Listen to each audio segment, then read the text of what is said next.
Series की शुरुआत में जब काले बादल शहर की ओर बढ़ते हैं तो फ्रेडरिक अपनी पूरी फैमिली को कार में बिठाता है और एक सीक्रेट बंकर की ओर निकल पड़ता है।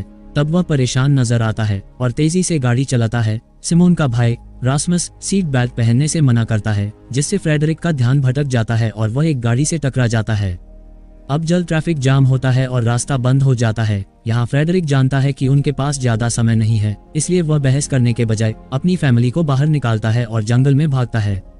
तब एक आदमी उन्हें देखता है और उनका पीछा करता है। कुछ समय बाद परिवार एक बंकर में पहुंचता है जो अपोलो कंपनी ने इस तरह की इमरजेंसी के लिए बनाया है। जैसे ही वे अंदर जाते हैं, बारिश की पहली बूंद एक पत्ते पर गिरती है और फिर भारी बारिश शुरू हो जाती है।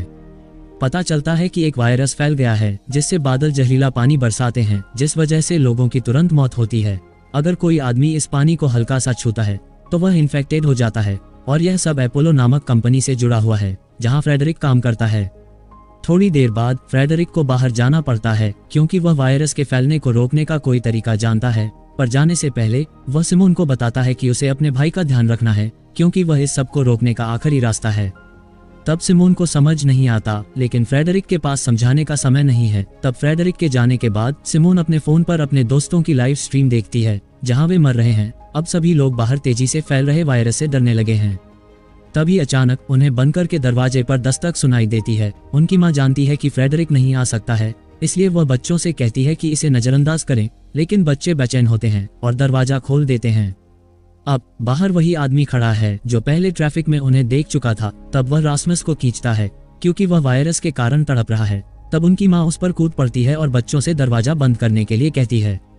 अब बच्चे उसे बाहर नहीं छोड़ना चाहते, लेकिन मजबूरी में दरवाजा बंद कर देते हैं। तब उनकी मां भी इन्फेक्टेड हो जाती है और तड़प कर मर जाती है, जबकि रास्मस और सिमोन उसकी मौत को देखकर सदमे में चले जाते हैं। अपने पिता की बात को याद करते हुए सिमोन अपने भाई का ध्यान रखती है और उसे खुश करने की कोशिश करती है। इसके बाद वे कंट्रोल रूम में पहुंचते हैं और पता लगाते हैं कि इस तरह शहर में और भी बंकर हैं। तब सिमोन संपर्क करने की कोशिश करती है, लेकिन कोई फायदा नहीं होता है। जल्द वे एक रेडियो भी पाते हैं और किसी से बात करने की कोशिश करते हैं। यहाँ सिमोन अपने भाई से वादा करती है कि उनके पिता उन्हें जरूर बचाने आएंगे, पर जैसे जैसे दिन हफ्तों में बदलते हैं, हफ्ते महीनों में और महीने सालों में, लेकिन अब तक भी उनके पिता उन्हें बचाने नहीं आए हैं। जिसके बाद कहानी 6 साल बाद पहुंचती है और अब भी वे उसी बंकर में हैं और बड़े हो गए हैं, पर अब वह दिन ब दिन पागल होते जा रहे हैं। पर सिमोन अपनी पूरी कोशिश करती है कि वह हार नहीं मान सकते हैं। लेकिन इतने वर्षों के बाद उसे नहीं पता कि क्या वे अब अपने पिता से कभी मिलेंगे भी या नहीं, जिससे रास्मस अक्सर उसे झूठ बोलने के लिए दोषी ठहराता है, जबकि वह जानती थी कि उनके पिता कभी वापस नहीं आने वाले हैं। एक रात सिमोन तय करती है कि उसने काफी इंतजार कर लिया है और जब रास्मस सो रहा होता है, वह एक सूट पहनती है और 6 साल में पहली बार दरवाजा खोलती है। तभी अचानक उसकी माँ की मौत की यादें उसके मन में ताज़ा हो जाती हैं। तब वह अपनी माँ के बॉडी पार्ट्स को खोजने की कोशिश करती है, लेकिन कुछ नहीं मिलता है। तब उसे लगता है कि शायद जानवरों ने सब कुछ खा लिया है, जिसके बाद वह शहर की ओर दौड़ पड़ती है। वहाँ वह कई निशान देखती है जो उसे क्वारंटाइन जोन की ओर ले जाते हैं। तब सिमोन उन निशानों को फॉलो करती है, लेकिन उसे केवल सड़ती हुई डेड बॉडी मिलती है। तब उसे यह एहसास होता है कि बाहर की दुनिया में कोई जीवित नहीं है और वायरस से पहले की जिंदगी अब इतिहास बन चुकी है। तभी अचानक एक जंगली कुत्ता उसका पीछा करता है, जिस कारण वह एक कमरे में खुद को बंद कर लेती है। अगले दिन रास्मस जागता है और उसे किचन में देखता है। वह उसे बताती है कि उसने बाहर जाकर किसी को नहीं देखा है, ऐसा मानो पूरी दुनिया से इंसानों को मिटा दिया हो। तब कुछ सोचते हुए वे बंकर छोड़ने का फैसला करते हैं। रात को वे एक दूसरे के करीब सोते हैं, लेकिन उन्हें यह नहीं पता कि बंकर के एयर डक्ट बंद हो गए हैं और अंदर ऑक्सीजन नहीं आ रही है। तब सिमोन बेहोश हो जाती है, लेकिन रास्मस सही समय पर जागता है और उसे बाहर खींचता है। ये पता चलता है कि एयर डक्ट का बंद होना एक कोइंसिडेंस नहीं था, बल्कि कुछ बचे हुए लोगों ने सिमोन को कल देखा था और बंकर के बाहरी पैनल के साथ उन्होंने छेड़छाड़ की थी।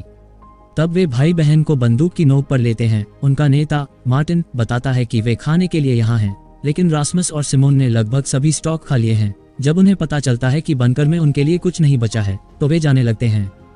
पर अगर वे चले जाते हैं तो सिमोन और रास्मस उस कमरे में बंद रहेंगे जब तक उनकी मौत नहीं हो जाती। तब सिमोन डेस्परेट होकर मार्टिन से कहती है कि वह और बंकरों के बारे में जानती है जहां खाना हो सकता है। ये सुनते ही अब मार्टिन को भाई बहन को अपनी टीम में शामिल करना पड़ता है। अब आगे बढ़ने के साथ वे टीम से पता लगाते हैं कि दुनिया में 90% लोग मर चुके हैं और बचे हुए लोग अपनी जान के लिए लड़ रहे हैं। अब लोग खाने के लिए एक दूसरे को मारते हैं, जो आज की इस दुनिया में कोई कानून नहीं है। अब फ्लैशबैक में हमें दिखाया जाता है कि मार्टिन पहले बारिश के दौरान कैसे बच गया है। पता चलता है वह आर्मी में था। तो एक महिला अपने बच्चे के साथ पुल पार करने की कोशिश कर रही थी। तब उसे उस महिला को मारने का आदेश था, लेकिन वह ऐसा नहीं कर सका, जिसके बाद उसका सारा यूनिट इन्फेक्टेड हो गया और केवल वही बचा था। फिर वह एक लड़के पैट्रिक के साथ मिलकर खाना और ठिकाना खोजने लगा और एक दिन उन्होंने 3 लोगों को पाया, जिसमें उनकी नेता बीट्राइस और उसके 2 दोस्त थे। अब प्रेजेंट टाइम में सारे लोग बंकर की ओर बढ़ रहे हैं और सिमोन रास्ता दिखा रही है, लेकिन बाकी लोग अभी भी उस पर भरोसा नहीं करते हैं। बाद में रास्मस और बीट्राइस थोड़ी देर तक बात करते हैं और एक दूसरे के बारे में बहुत कुछ जान लेते हैं। तब अचानक वे सड़क पर एक वाहन देखते हैं और छिप जाते हैं। यहाँ 2 लोग हथियार के साथ बाहर आते हैं। यहाँ पता चलता है कि वे लोग बचे हुए लोगों का शिकार करते हैं। तब जल्द उनका ध्यान एक लड़की ओर जाता है जो जंगल की ओर दौड़ रही है। तब पूरी टीम वहां से भागने की कोशिश करती है, लेकिन सिमोन सभी को रोक देती है क्योंकि वह उस गरीब लड़की को बचाना चाहती है। तब बीट्राइस भी उसकी बात से सहमत होती है, जिस वजह से मार्टिन को मजबूरन सहमत होना पड़ता है, जबकि यह एक बेवकूफ़ी भरा और बकवास प्लान है। कुछ समय बाद वे लड़की को एक गंदे पानी में पाते हैं। हालांकि वह उन लोगों से बचने में सफल रही थी, लेकिन गंदे पानी में गिरने के कारण वह वायरस से संक्रमित हो चुकी है। बाद में वे एक इमारत में रात बिताते हैं जहां टीम के एक मेंबर लिया को आराम करने दिया जाता है क्योंकि वह बीमार है। रात में सिमोन सो जाती है, लेकिन रास्मस को नींद नहीं आ रही है। तब वह इमारत के चारों ओर घूमता है और बीट्राइस को मार्टिन के साथ एक जबरदस्त मैच खेलते हुए देखता है। तब उसे थोड़ी जलन महसूस होती है क्योंकि वह बीट्राइस को पसंद करने लगा है। अगले दिन वे दूसरे बंकर की ओर बढ़ते हैं और रास्ते में रास्मस गलती से पानी में कदम रख देता है, जिससे मार्टिन उसे मारने के लिए अपनी बंदूक निकालता है, लेकिन सिमोन उसे रोक देती है। पर यहाँ उसकी अच्छी किस्मत से उसके जूतों ने उसे बचा लिया है। बाद में वे बंकर तक पहुंचते हैं, जिसे सिमोन की फिंगरप्रिंट से खोला जाता है। अब अंदर उन्हें खाने का एक पूरा भंडार मिलता है, जिसे उन्होंने वर्षों में नहीं देखा था। तभी सिमोन को एक कमरे में एक फोन दिखाई देता है जो उसके पिता का था, जिसका मतलब है कि वह कुछ सालों पहले इस बंकर में था। तब वह फोन पर एक वीडियो पाती है जिसमें फ्रेडरिक का बॉस उसे स्वीडन में अपोलो हेडक्वार्टर्स आने के लिए कह रहा है। वह ये भी कहता है कि केवल फ्रेडरिक ही वायरस का इलाज खोज सकता है। तब सिमोन उस वीडियो को मार्टिन को दिखाती है और उससे कहती है कि वह भाई बहन को स्वीडन ले जाने में मदद करे। हालांकि अब उनके पास बंकर में सुरक्षा और खाना है, जिस कारण मार्टिन मना कर देता है। अब कोई चारा न होने के कारण न चाहते हुए भी रास्मस और सिमोन ग्रुप से बाहर निकल जाते हैं और कुछ समय बाद बीट्राइस अपनी नींद से जागती है और जानती है कि वे दोनों चले गए हैं। तब वह भी मार्टिन को अलविदा कहती है, जिसके बाद लिया और बाकी मेंबर जीन के साथ उन्हें खोजने निकल पड़ती है। अब केवल मार्टिन और उसका दोस्त पैट्रिक बंकर में पीछे रह जाते हैं और मार्टिन इससे खुश नहीं है। बाद में बाकी लोग उन्हें शहर की सीमा पर मिलते हैं और आगे बढ़ते हैं। तब वे एक दूसरे के साथ समय बिताते हैं और एक साथ होने पर खुश होते हैं। 1 घंटे चलने के बाद वे आराम करने और खाने के लिए बैठते हैं। तब जीन और लिया एक नजदीकी चश्मे की दुकान में जाते हैं ताकि जीन के लिए नए चश्मे ले सकें, पर अब दूसरी तरफ खाने के लिए तरसने वाले चोरों का इन पर हमला होता है, जिस कारण वे भाग जाते हैं। लेकिन सिमोन उस वक्त बीट्राइस और रास्मस से अलग हो जाती है। तब वह दूसरी ओर पहुंच जाती है जहां वह एक छोटे लड़के से मिलती है। तभी अचानक बारिश शुरू हो जाती है, इसलिए वे एक इमारत में भागने के लिए मजबूर होते हैं। यहाँ लड़का जब पेट दर्द के लिए कुछ गोलियां लेता है तो सिमोन उसे कुछ खाना देती है। तभी अचानक उसके पिता उनके पास आते हैं और सिमोन को खतरे के रूप में देखते हैं, पर वह उसे बताई है कि वह बुरी इंसान नहीं है। तब वह उन्हें और खाना देने की पेशकश करती है। जब बारिश रुकती है तो पिता और बेटा बाहर निकलते हैं, लेकिन उन पर वे भूखे लोग टूट पड़ते हैं। तब सिमोन उनकी मदद करना चाहती है, लेकिन वह जानती है कि यह एक बेवकूफ़ी होगी, इसलिए वह वहां से भाग जाती है। दूसरी ओर रास्मस और बीट्राइस एक घर में पहुंचते हैं जहां बीट्राइस का जन्म हुआ था, लेकिन जब वह अपने माता पिता के शवों को बिस्तर पर देखती है तो उसे बहुत डर लगता है। तब रास्मस उसे सहारा देता है और बातचीत करता है। जब बारिश रुकती है वे उस जगह लौटते हैं जहां वे पहले अलग हुए थे। तब सिमोन भी वहां होती है और ग्रुप फिर से मिल जाता है, लेकिन फिर से परेशानी आती है जब एक चोर जो सिमोन का पीछा कर रहा था रास्मस को चाकू की नोक पर लेता है और उनसे खाना मांगता है। पर मार्टिन और पैट्रिक सही समय पर आते हैं और मामले को निपटने की कोशिश करने लगे हैं। वे भी ग्रुप के साथ रहना चाहते थे, लेकिन इस वक्त चोर रास्मस को चाकू मारकर भाग जाता है। तब सिमोन को याद आता है कि पास में एक और बंकर है, जिससे वह मार्टिन से कहती है कि रास्मस को वहां ले जाएं ताकि वे बंकर में दवाइयां पा सकते हैं।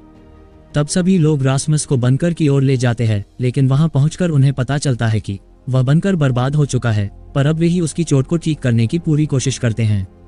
बाद में मार्टिन सिमोन को एक डिवाइस दिखाता है जिसे उन्होंने पिछले बंकर में पाया था। ये डिवाइस शहर का एक नक्शा दिखाता है जिसमें एक दीवार है जो इस एपोकलिप्स से पहले मौजूद नहीं थी।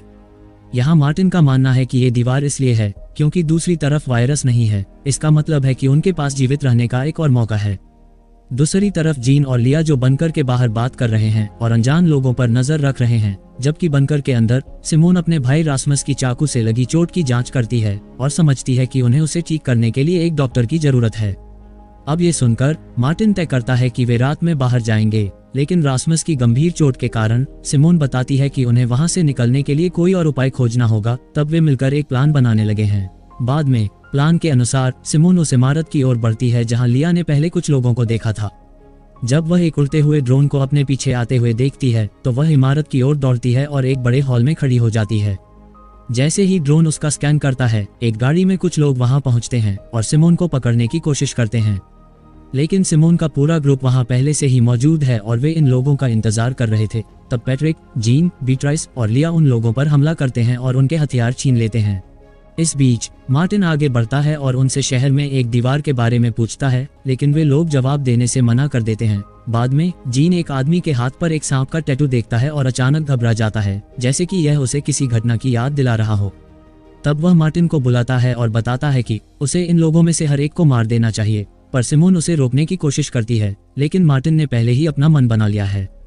तब मार्टिन ग्रुप से कहता है कि वे गाड़ी में उसका इंतजार करें जबकि वह अपना काम पूरा करता है। थोड़ी देर बाद उन्हें 3 गोलियों की आवाज सुनाई देती है, जिससे उन्हें लगता है कि मार्टिन ने उन लोगों को खत्म कर दिया है।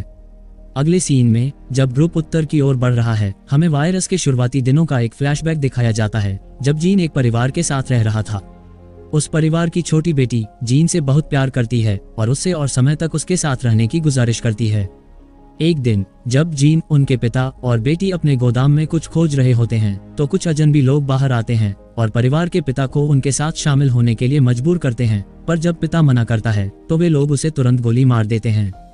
यहाँ पिता को जिसने गोली मारी उसके हाथ पर भी सांप का टैटू था। बाद में वे माँ को भी पकड़ लेते हैं और इस दौरान जीन छोटी लड़की का मुंह दबा देता है ताकि वह चिल्ला न सके। लेकिन जब बुरे लोग चले जाते हैं तो उसे यह जानकर दुख होता है कि छोटी लड़की दम तोड़ चुकी है।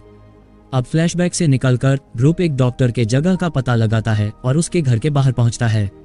तब डॉक्टर उनके पास एक बंदूक लेकर आती है, पर जब उसे रासमस की गंभीर चोट दिखाई देती है तो वह मदद करने के लिए सहमत हो जाती है। जब वह उसकी चोट पर टांके लगाती है तो सिमोन बताती है कि उसके पिता अपोलो में काम करते हैं। यहाँ डॉक्टर उनके पिता का नाम सुनकर बताती है कि रासमस को टेटनस का इंजेक्शन लगाना होगा और वह उनसे अगली जगह चलने के लिए कहती है। तब सिमोन और रासमस को ग्रुप से दूर लुभाते हुए डॉक्टर उन्हें अपने बंकर में ले जाती है और अंदर आने के लिए कहती है। तब भाई बहन उसके पीछे चलते हैं, भले ही उन्हें अंदर क्या है इसका कोई अंदाजा नहीं है।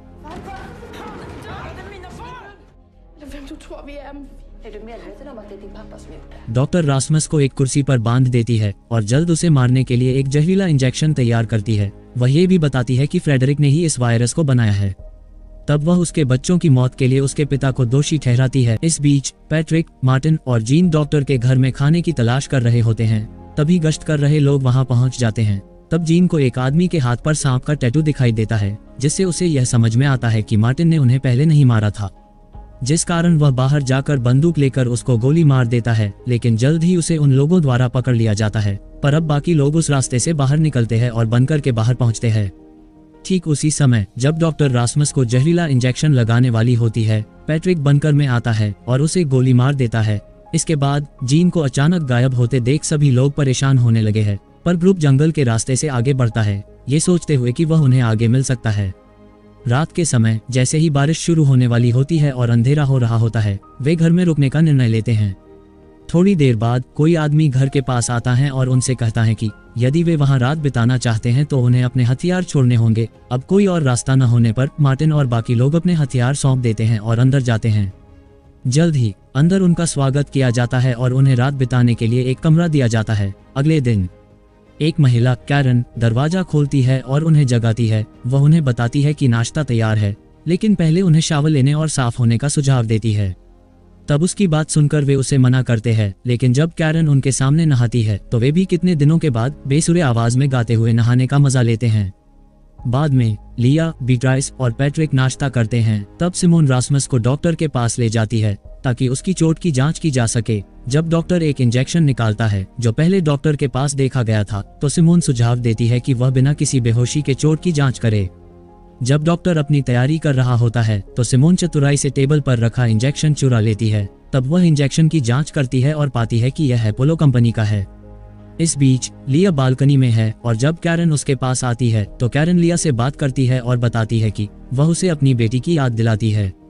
तभी हमें एक फ्लैशबैक दिखाया जाता है जिसमें लिया अपनी मां के खिलाफ जाकर दोस्तों के साथ एक पार्टी में जाने के लिए निकलती है। पार्टी में उसकी दोस्त उसके ड्रिंक में कुछ बेहोशी की दवा मिलाते हैं जिससे वह अजीब तरीके से व्यवहार करने लगती है और थोड़ी देर बाद लड़के उसका वीडियो रिकॉर्ड करते हैं और उसे एक बेडरूम में ले जाकर उसके हालात का फायदा उठाते हैं। बाद में जब लिया हैंगओवर से जागती है तो वह खुद को बिना कपड़ों के पाती है और अपने फोन पर अपना ही वीडियो देखती है। तब वह अपनी मां को कॉल करती है और उसे लेने के लिए कहती है, लेकिन उसकी मां बताती है कि उसने और सभी ने उसका वीडियो देखा है। तब ये सुनकर लिया चौंक जाती है और घबरा जाती है। तभी अचानक बारिश शुरू हो जाती है जिससे उसके बाहर सभी दोस्त एक एक करके मरने लगते हैं। तभी उसकी मां उसे कॉल करती है और बताती है कि वह उसे लेने के लिए रास्ते में है, जिसे सुन लिया अपनी मां को घर से बाहर जाने से रोकने की पूरी कोशिश करती है, लेकिन उसकी मां नहीं सुनती और बारिश में मारी जाती है। फ्लैशबैक से निकलकर घर के सभी लोग जब अपनी अपनी कहानियां बताते हुए सभी लजीज खाने का आनंद ले रहे होते हैं तो मार्टिन घर के हर कोने की जांच करता है और उसे फ्रिज के अंदर इंसान के शरीर के टुकड़े मिलते हैं, जिसे देखने के बाद उसके पैरों के नीचे से जमीन खिसक जाती है। यहाँ ये खुलासा होता है कि हर महीने यहाँ रहने वाला हर आदमी दूसरों को जिंदा रखने के लिए खुद को मारता है और बाकी लोग उसे खाते हैं। इस बार लिया को एक लिफाफे में एक फूल मिलता है जिसका मतलब है कि उसे चुना गया है। तब कैरन खुद को मारने के लिए तैयार होती है, ये कहते हुए कि उसकी जीवन में कोई उद्देश्य नहीं है। बाद में जल्द ही मार्टिन और उसके ग्रुप को घर छोड़ने की इजाजत है।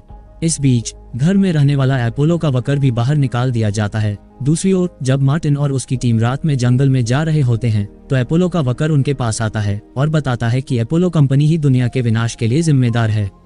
फिर वह एक अजीब वायरस के साथ खुद को इंजेक्ट करता है और तड़पने लगता है। ये देखकर मार्टिन उसे दया से मार देता है, जबकि सिमोन सिरिंज को इकट्ठा करती है। बाद में वे एक कैबिन में रात बिताने के बाद पैट्रिक और मार्टिन जंगल में जाते हैं और अपने अच्छे पलों के बारे में बात करते हैं।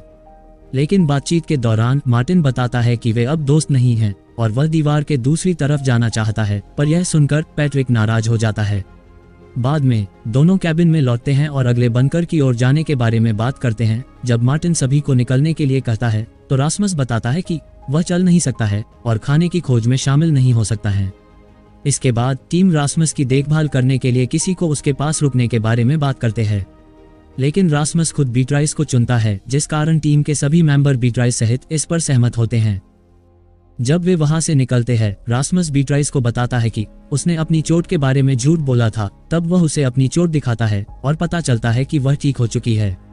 वह फिर बताता है कि उसने झूठ बोला ताकि वह उसके साथ कुछ समय बिता सके। बीट्राइस ये सुनकर चौंक जाती है, लेकिन दोनों अच्छे समय का आनंद लेते हैं।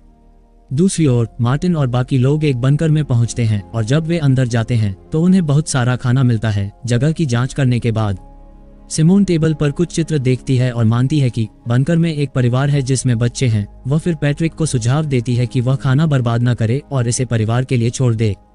कुछ समय बाद पैट्रिक एक आईपैड पाता है जिसमें अपोलो द्वारा वायरस पर किए गए एक्सपेरिमेंट के वीडियो हैं। तब सिमोन भी वीडियो देखती है और यह जानकर दुखी हो जाती है कि उसके पिता इस एक्सपेरिमेंट में शामिल थे। पर जैसे ही वे वहां से जाने वाले होते हैं अचानक बारिश शुरू हो जाती है और उन्हें अंदर रहने के लिए मजबूर होना पड़ता है। अगले सीन में पैट्रिक शराब पीता है और मार्टिन पर गुस्सा निकालता है कि उसने उसे दोस्त नहीं माना। फिर सीन फ्लैशबैक में जाता है जब पैट्रिक अपनी कार में होता है। पता चलता है उसके पिता ने उसे छोड़ दिया है। तब वह तेज म्यूजिक सुनता है और बारिश को देखते हुए सो जाता है। जब बारिश रुकती है तो वह ताजी हवा के लिए बाहर निकलता है, लेकिन अब उसे बहुत से लोग मरे पड़े हुए मिलते हैं। फ्लैशबैक से निकलते हुए पैट्रिक सिमोन के पास जाता है और बताता है कि वह अकेला महसूस कर रहा है। तब सिमोन उसे समझाने की कोशिश करती है कि उनकी टीम उसके साथ है, लेकिन नशे में धुत पैट्रिक नहीं सुनता और बारिश की ओर बढ़ जाता है। तब उसे देख सिमोन आगे बढ़ती है और किसी तरह उसे रोकती है, लेकिन तभी वह उसे चूमने की कोशिश करता है। पर जब सिमोन उसकी हरकत से पीछे हटती है तो पैट्रिक गुस्से में आ जाता है और उसे बारिश में धकेल देता है। कुछ ही समय में लिया और मार्टिन वहां पहुंचते हैं और जैसे ही मार्टिन सिमोन को गोली मारने वाला होता है लिया बीच में आ जाती है और उसे रोकने के लिए कहती है।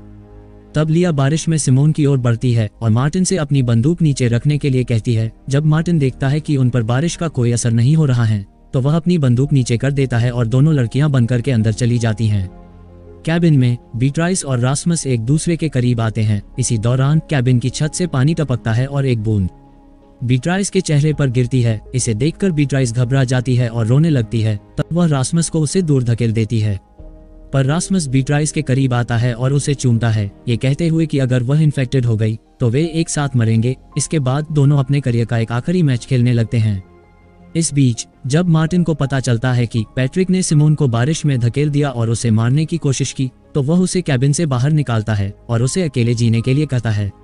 दूसरी ओर रास्मस जब मैच के बाद नींद से अपनी आंखें खोलता है तो वह बीट्राइस की ओर मुड़ता है, पर अब उसे पता चलता है कि वह पीली पड़ गई है, जिसका मतलब है कि वह मर चुकी है। इस बीच पैट्रिक वहां पहुंचता है, लेकिन जब वह रास्मस को बीट्राइस की मरे हुए शरीर को उठाते हुए देखता है तो वह भाग जाता है, ये सोचते हुए कि रास्मस भी इन्फेक्टेड है। लेकिन भागते वक्त पैट्रिक गिर जाता है और जल्द ही वह अजनबी लोगों द्वारा पकड़ लिया जाता है। बाद में पैट्रिक को एक कार के अंदर पूछताछ की जा रही है। एक आदमी उसे उसके बाकी दोस्तों के बारे में पूछता है, लेकिन पैट्रिक कुछ भी बताने से मना कर देता है। तब गुस्से में वह आदमी पैट्रिक को धमकी देता है कि अगर वह अपने दोस्तों के बारे में नहीं बताएगा तो वह उसके दांत एक एक करके निकालने वाला है। लेकिन पैट्रिक झुकेगा नहीं कहता है, जिस कारण वह आदमी उसका एक दांत निकाल लेता है। जैसे ही वह आदमी उसका दूसरा दांत निकालने की तैयारी करता है, पैट्रिक उन्हें सब कुछ बताना शुरू करता है। इस बीच सिमोन, लिया और मार्टिन बनकर से कुछ जरूरी सामान पैक कर रहे हैं और वहां से निकलने के लिए तैयार हो रहे हैं, जबकि लिया मार्टिन के पास आती है और बताती है कि पैट्रिक कहीं नहीं मिल रहा है। ये सुनकर मार्टिन बताता है कि उसने पैट्रिक को यहाँ से जाने के लिए कहा है, क्योंकि उसने पिछले दिन सिमोन को मारने की कोशिश की है। तभी कोई बनकर के दरवाजे पर दस्तक देता है और मदद की गुहार लगाता है। तब मार्टिन बाहर जाता है और रास्मस को देखता है, जो बीट्राइस के शरीर को उठाए हुए है। तब मार्टिन सोचता है कि रास्मस भी इन्फेक्टेड है, जिससे वह उसे रोकने की कोशिश करता है। लेकिन बीट्राइस की इस हालत को देखकर वह भावुक हो जाता है और रास्मस को बनकर के अंदर लेता है। बाद में सिमोन अपने भाई के पास जाती है और पूछती है कि आखिर यह कैसे हुआ है। तब रास्मस बताता है कि एक कुत्ता उनके पास आया और उसने बीट्राइस को चाट लिया था। तब सिमोन रास्मस से कहती है कि वह बीट्राइस को छोड़कर बाहर आ जाए, लेकिन रास्मस बीट्राइस के साथ रहने का फैसला करता है। लेकिन थोड़ी देर बाद वह एक वॉकी टॉकी लेकर बाहर निकल पड़ता है। इसके बाद सीन फिर से फ्लैशबैक में जाता है, जहां कुछ लोग एक क्वारंटाइन फैसिलिटी में रखे गए हैं। अपोलो के चीफ स्टेन उन्हें बताते हैं कि उन्होंने जो कैप्सूल लिया था उसमें एक ऐसा वायरस है जो किसी को भी तुरंत मार सकता है।